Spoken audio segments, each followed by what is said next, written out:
Autor kratkih filmova na španskom jeziku Stefan M. Mladenović posle uspešnog prvog filma koji je osvojio 2 nagrade na internacionalnim filmskim festivalima, donosi nam novi kratki film takođe na španskom. Film Louis Lek nije tvoja krivica predpremijerno je predstavljen na festivalu Pozitivni u Nišu 2019. godine. Govori o osobi koja je seksualno zlostavljana sa 8 godina, a Stefan tumači svih 7 likova i svaki od tih likova predstavlja period iz njegovog života. Svetsku premijeru umesto u Španiji zbog pandemije koronavirusa, Louis Lek imaće 9. oktobra u Combank dvorani. Stefane, je li ima 2 godine kako smo se videli i razgovarali i ti bio napravio prvi tvoj film, evo, tada si mi obećao da ćeš i drugi i ispunio obećanje.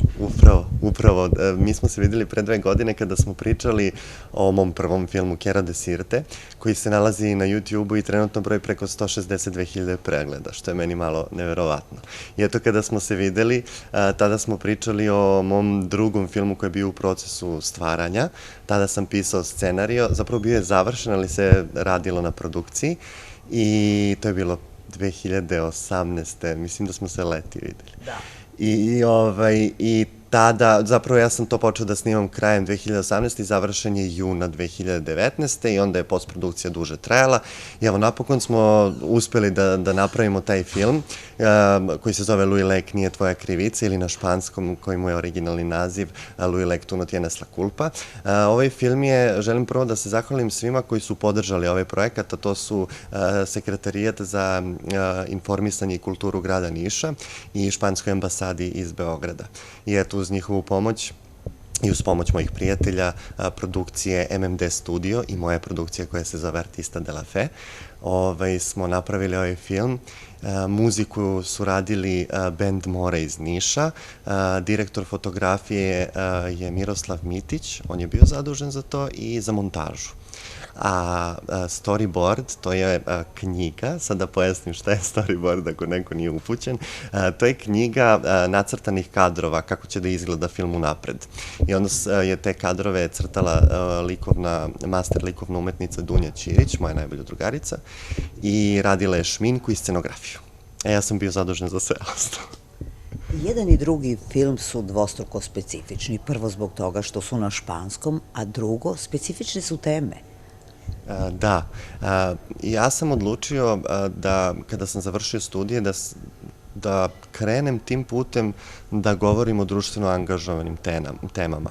Kao što prvi film govori o izlasku iz ormara, što može se reći da ovaj film spada u filmove LGBT tematike, ali on nije, kako da kažem, nije uslovno posvećen samo pripadnicima te zajednice, već svakome koji je u nekoj dilemi.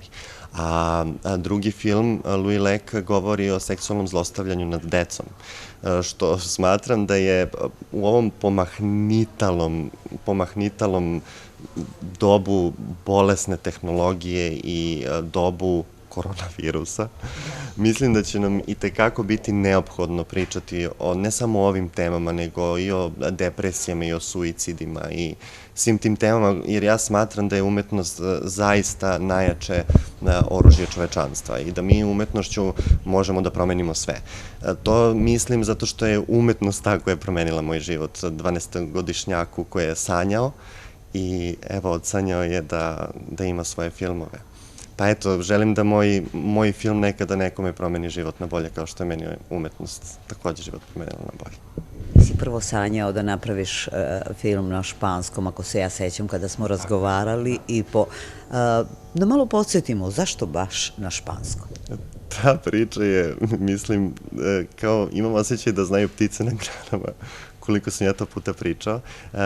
Pa kao mali sam inače počeo da gledam mnogo telenovele koje su tada bila ona ekspanzija na španske. Mislim, svi ih zovu španske, ali to su latinoameričke serije. Španske su španske, a latinoameričke su latinoameričke. I onda, pošto je bila ta ekspanzija kod nas, ja sam to mnogo gledao. I onda sam gledao tu seriju telenovelu, zapravo Ruby. I zapravo nisam bio oduševljen toliko samom tom serijom, jesam, ali ne toliko koliko glavnom glumicom Barbarom Mori. I ona me je zapravo svojom umetnošću promenila na bolje. I to baš posle te serije kada je odlučila da ne igra više u takvim projektima, već da otvori svoju produkcijsku kuću, eto prepiske koju sam ja uzeo, i napravila je žena svoju produkciju da igra projekte koje izvlače iz komfortne zone, u projektima će igrati samo ono što nju čini, kako da kažem, da misli da napreduje kao glumica. I eto, ja sam i to prepisao i uzeo sam sam da stvaram filmovi i hvala Barbari. Misliš li, Stefane, da si uspeo u onome što si zamislio? Nisi uspeo u potpunosti, još uvek razume se, ali taj put, da li je to što si želeo? To je taj put i ne bih skretao nigde.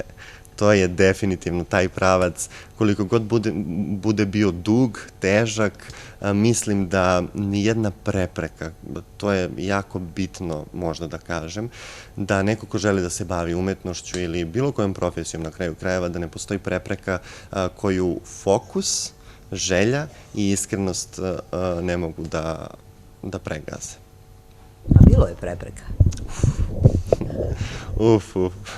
Bilo je mnogo prepreka, da ne pričamo, eto, mislim, najbitnija ideja što se umetnosti tiče, ali prva prepreka koju svi mi pričamo kada se radi o projektima, o filmu, o predstavama, je budžet.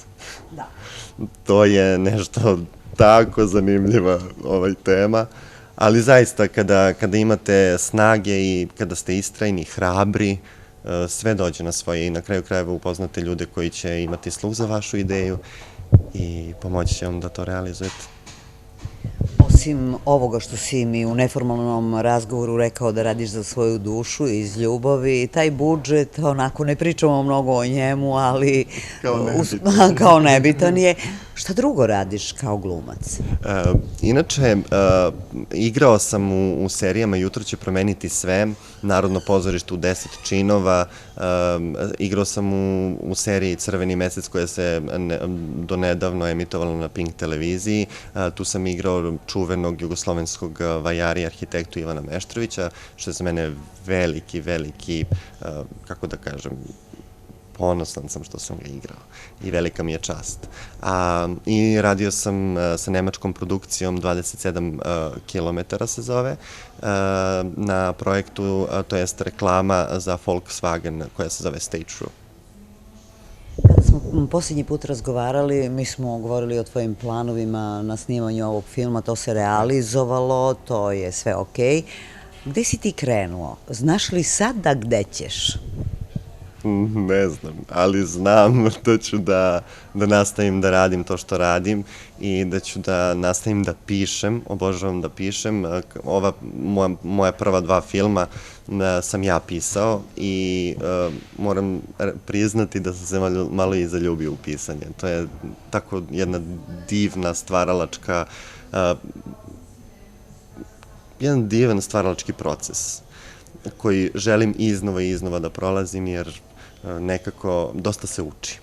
I siguran sam da ću da nastavim da pišem kratki film, ako ne možda nekad i napravim neki moj prvi debitanski dugometražni film. Pišeš, glumiš, šta još radiš? Pišem, glumim, režiram, produciram i dosta je. Jesi li srećan? Da, to sam rekao i u prošlom intervju, svaki put kada te vidim, to me pitaš i mnogo ti hvala na tome i ja sam srećan, uprkos ovom ludom vremenu. Stefan je srećan, uprkos ludom vremenu u kojem živimo, što samo potvrđuje onu izreku da je sreća svuda oko nas, samo treba da je pronađemo i uhvatimo, a Stefan je pronašao sreću u filmu u kojem se bavi društveno angažovanim temama, što nije ni malo lako. Želim da snimim filmove o depresiji, o nepoznavanju između bračnih partnera, o iluzijama braka, o narkoticima, o uticaju bolesti modernog doba, društvenim mrežama. Očekujte realne probleme, kaže ovaj mladi reditelj.